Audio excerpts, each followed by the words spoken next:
वो कद्दावर जो गांव की गलियों से निकलकर सत्ता के शीर्ष पर पहुंचा। कहानी उस नेता की जो यूपी से आकर एमपी का सीएम बना। किस्सा उस सियासी कद्दावर का जिसका 74 में भी जारी है सियासी सफर। कहानी उस कमल की जो एमपी की सियासत का नाथ बन गया।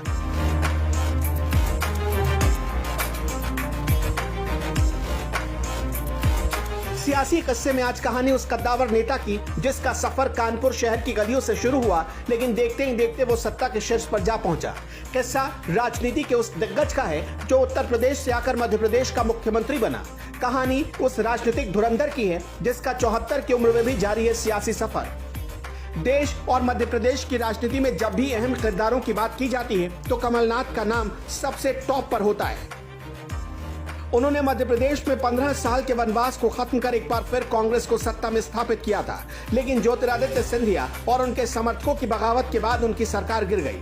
18 नवंबर 1946 को उत्तर प्रदेश के कानपुर में जन्मे कमलनाथ आज मध्य प्रदेश ही नहीं बल्कि देश में कांग्रेस के बड़े चेहरे हैं।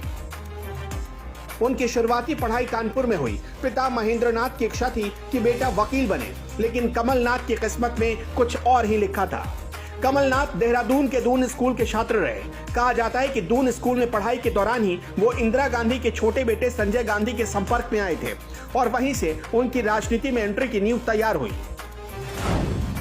राजनीति के जानकार बताते हैं कि समय के साथ ही कमलनाथ और संजय गांधी की दोस्ती दिन ब दिन गहरी होती चली गई, लेकिन एक वक्त ऐसा आया जब दोनों की दोस्ती में दूरियां आ गई।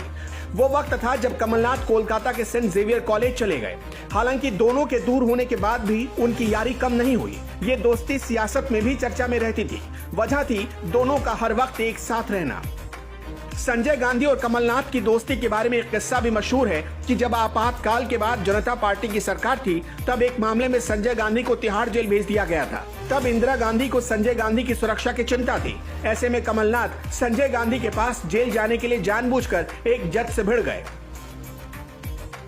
लिहाजा कमलनाथ को भी तिहाड़ जेल भेज दिया गया। कमलनाथ ने महज 22 साल की उम्र में कांग्रेस का हाथ थामा था।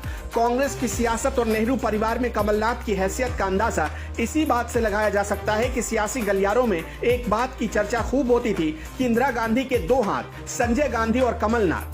खास बात यह भी है कि इंदिरा गांधी कमलनाथ को तीसरा बेटा बताती थी। साल 1979 में छिंदवाड़ा में एक चुनावी सभा को संबोधित करते हुए तत्कालीन प्रधानमंत्री इंदिरा गांधी ने कमलनाथ की तरफ इशारा करते हुए कहा कि ये सिर्फ कांग्रेस के नेता नहीं है, राजीव गांधी और संजय गांधी के बाद मेरे तीसरे बेटे हैं, आप इन्हें वोट दीजिए।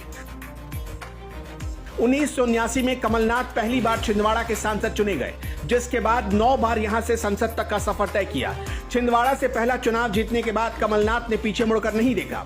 फिर साल 1984, 1990, 1991, 1998, 1999, 2004, 2009 और 2014 में लोकसभा के लिए निर्वाचित हुए, जबकि 2019 में मुख्यमंत्री बनने के बाद वो पहली बार छिंदवाड़ा से विधायक बने। कमलनाथ 1991 से 1994 तक केंद्रीय वन और पर्यावरण मंत्री रहे। 1995 से 1996 तक केंद्रीय कपड़ा मंत्री, 2004 से 2008 तक केंद्रीय वाणिज्य और उद्योग मंत्री, 2009 से 2011 तक केंद्रीय सड़क और परिवहन मंत्री, 2012 से 2014 तक शहरी विकास और संसदीय कार्य मंत्री रहे। उन्होंने भारत की शताब्दी और व्यापार निवेश उद्योग नाम की किताब भी लिखी। 74 साल के हो चुके कमलनाथ का राजनीतिक सफर आज भी जारी है। साल 2023 में होने वाले मध्य प्रदेश विधानसभा चुनाव में कांग्रेस की कमान कमलनाथ के हाथ में ही होगी।